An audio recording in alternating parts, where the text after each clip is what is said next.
नमस्कार मित्रांनो, स्वागत आहे तुमचं माझ्या या उपक्रमामध्ये ज्याचं नाव आहे विचार संस्कारांचे सोपान।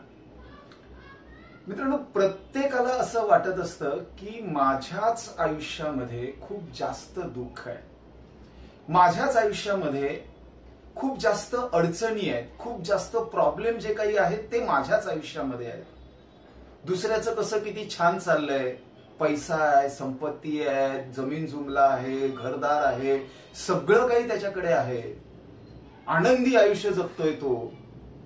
पण माझ्या आयुष्यात खूप अडचणी आहेत, खूप प्रॉब्लेम आहेत, गरिबी आहे वगैरे वगैरे। खूप जे काही प्रॉब्लेम त्याच्या आयुष्यामध्ये त्याला दिसतात ते फक्त त्याच्याच आयुष्यामध्ये दिसतात। मित्रांनो, याच्याशी संबंधित आजची गोष्ट आहे। एक कावळा आहे, तो कावळा असाच एक दिवस उदास बसलेला असतो आणि त्या कावळ्याला असं वाटत असतं की माझ्याच आयुष्यामध्ये असं का, माझाच रंग काळा का, आणि कुणीही मला जवळ घेऊ शकत नाही, जवळ घेत नाही। इतर पक्ष्यांना कसं लोक पाळतात, त्यांच्या अंगावरून हात फिरवतात, पण माझ्या जवळ मात्र कुणी येत नाही।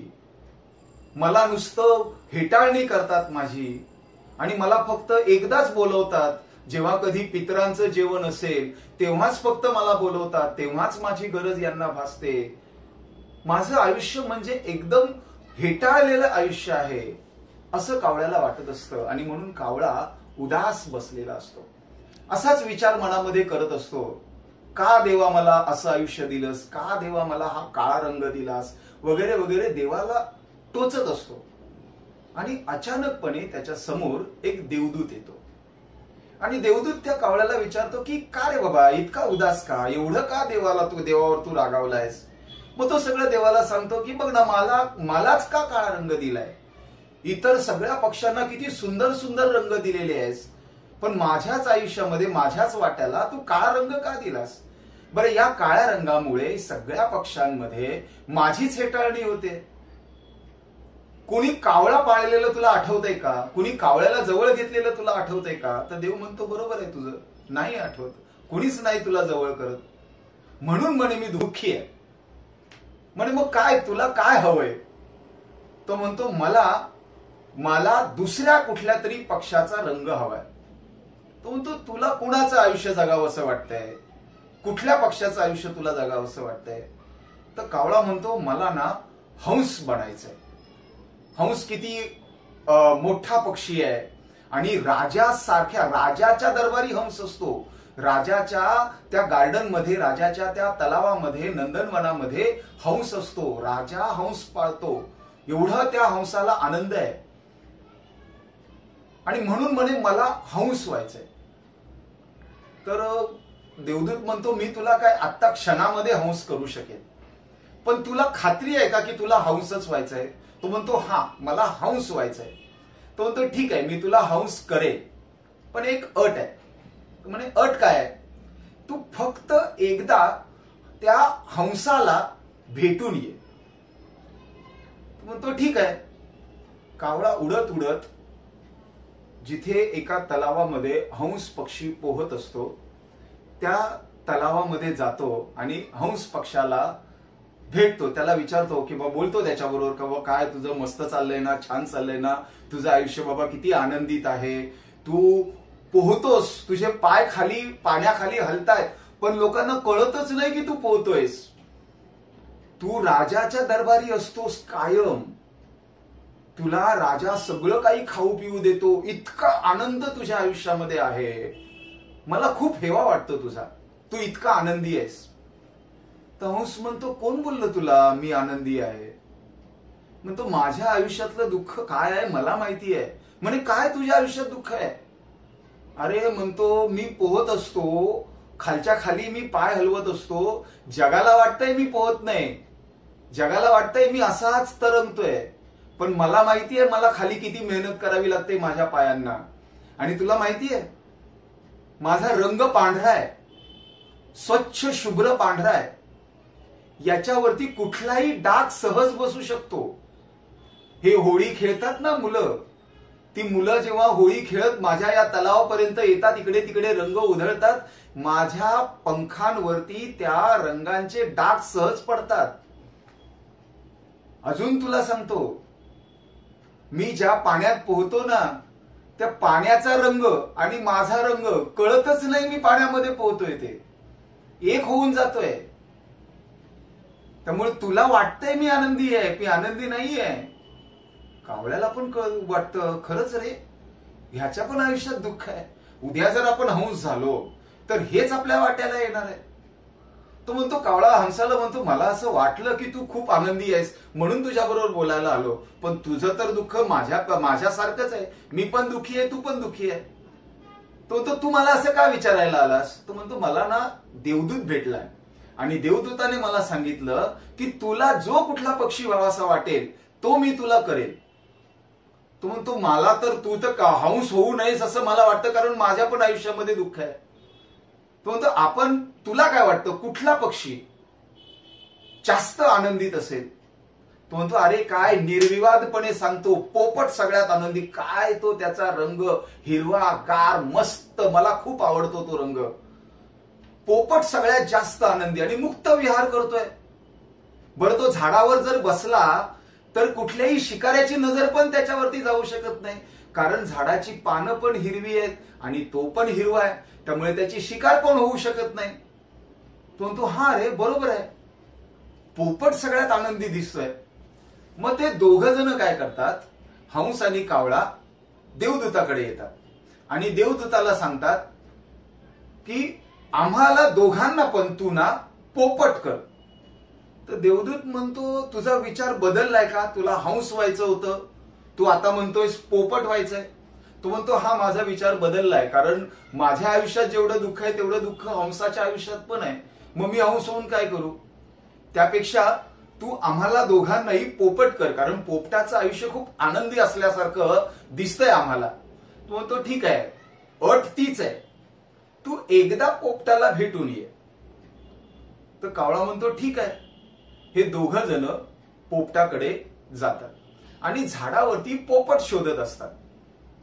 त्यांना बराच वेळ पोपट दिसत नाही आणि मग नंतर अचानक थोडीशी हालचाल झाडावरती होते, म्हणून त्यांना तो पोपट दिसतो आणि मग ते पोपटाला हाक मारतात, बोलावतात. पोपट येतो खाली आणि मग त्यांच्या एकमेकांबरोबर संवाद होतो.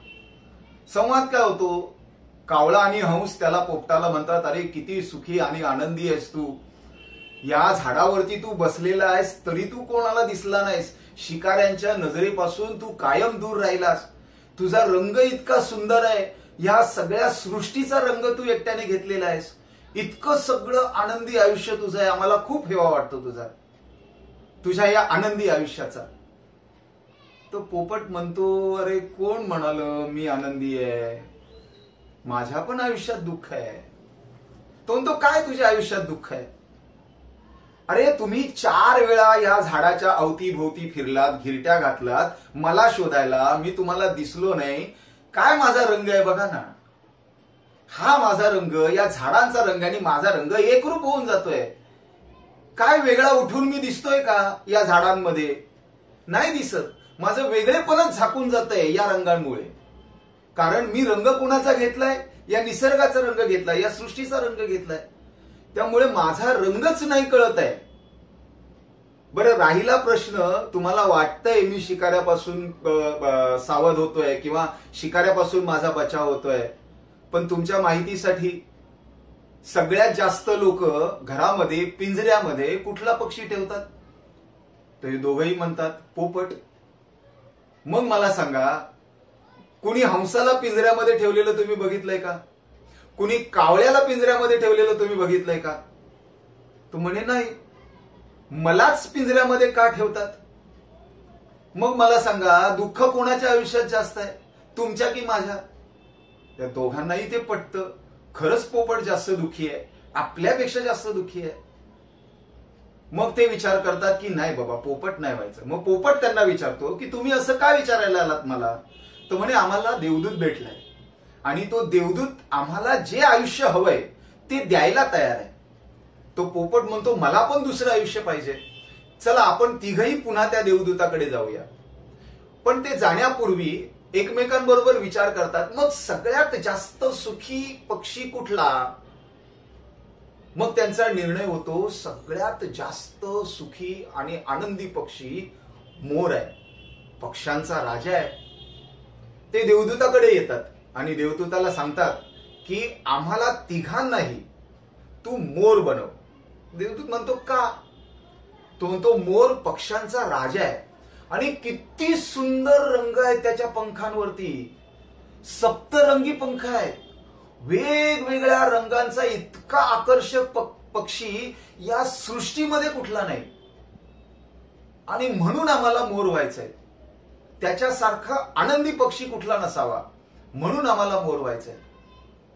देवदूत म्हणतो ठीक आहे, चालेल, तुम्हाला मोर बनवतो, पण अट पुन्हा तीच आहे, एकदा मोराला भेटून या.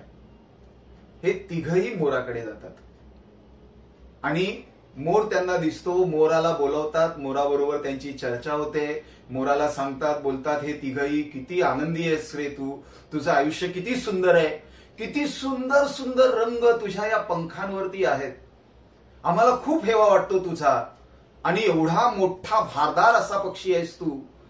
तू जेव्हा ओरडतोस, नाचायला लागतोस, किती सुंदर आवाज आहे तुझा, किती सुंदर नृत्य आहे तुझं, आम्हाला खूप आनंद वाटतो तुझ्याकडे बघून.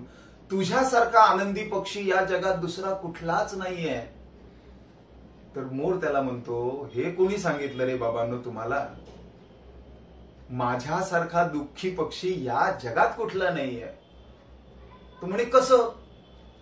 अरे तुम्हाला माझ्या पंखांवरचे सुंदर रंग दिसतायत ना, हेच रंग माझ्या दुःखाचं मूळ कारण आहे. याच माझ्या पंखांसाठी, याच माझ्या रंगांसाठी माझी सगळ्यात जास्त शिकार होते. आणि जेव्हा मला मारलं जातं ना, माझा एक एक पंख असा उपटून काढला जातो आणि तो विकला जातो बाजारामध्ये, आणि तो विकण्यासाठी माझी शिकार होते. आणि तुम्हाला मी नाचताना दिसतो ना पावसामध्ये, तुम्हाला माहिती नाही, माझ्या डोळ्यांमधून पडणारे अश्रू तुम्ही त्या पावसामध्ये पाहू नाही शकत. तुम्हाला जेवढा आनंद आहे ना, तेवढा आनंद माझ्या आयुष्यात नाहीये. मला या शिकाऱ्यांपासून बचाव करत फिरावं लागतंय, जे तुम्हाला नाही लागत. आणि ह्या तिघांनाही ते पटतं, खरंच मोर आपल्यापेक्षा जास्त दुःखी आहे. हे चौघही एकमेकांबरोबर बोलत असतात की मग सगळ्यात जास्त आनंदी कोण, कोणाला दुःख कमी आहे. मग त्यातून अंतिम निर्णय त्यांचा असा होतो की कावळ्यालाच सगळ्यात कमी दुःख आहे, कावळाच सगळ्यात जास्त आनंदी आहे. कारण त्याची कुणीही शिकार करत नाही, त्याला कुणीही पिंजऱ्यात ठेवत नाही. त्याचा रंग जरी काळा असला तरी तो सगळ्या याच्यामध्ये उठून दिसणारा रंग आहे. तो आकर्षक जरी दिसत नसला तरीही तो उपयोगी पडणारा पक्षी आहे. म्हणून कावळा सगळ्यात जास्त सुखी आहे, हा निर्णय त्यांचा होतो. आणि त्यावेळेस कावळ्याला पण कळतं की खरंच आपण उगीच येतो एवढं दुःख बाळगलं. मित्रांनो, आपलं देखील आयुष्य तसंच आहे. आपल्याला जे वाटतं ना की आपल्यापेक्षा दुसरा खूप आनंदी आहे, आपल्याच आयुष्यामध्ये खूप जास्त दुःख आहे, प्रत्यक्षात तसं नाही. दुःख प्रत्येकाच्या आयुष्यात आहे, थोडं कमी आहे, अधिक आहे, त्याची तीव्रता थोडीशी कमी अधिक असेल, कमी जास्त असेल, पण आहे. जेवढं काही दुःख आपल्या आयुष्यात आहे ना, ते अति आहे असं भासवू नका. आहे, जेवढं आहे ते असणारच आहे असं समजून त्याला सामोरं जा. धन्यवाद मित्रांनो, आज इतकंच. पुन्हा भेटूया पुढच्या गुरुवारी नवीन विषय, नवीन गोष्ट घेऊन. तोपर्यंत माझ्या या चॅनलला ज्यांनी अजूनही सबस्क्राईब केलेलं नसेल त्यांनी सबस्क्राईब जरूर करा. माझ्या या गोष्टी इतरांपर्यंत पोहोचवण्यासाठी शेअर करा. आणि माझ्या या गोष्टींवरती, या विचारांवरती तुम्हाला तुमचे विचार व्यक्त करायचे असतील तर कमेंट्स मध्ये जरूर लिहा. धन्यवाद मित्रांनो, पुन्हा भेटूया पुढच्या गुरुवारी.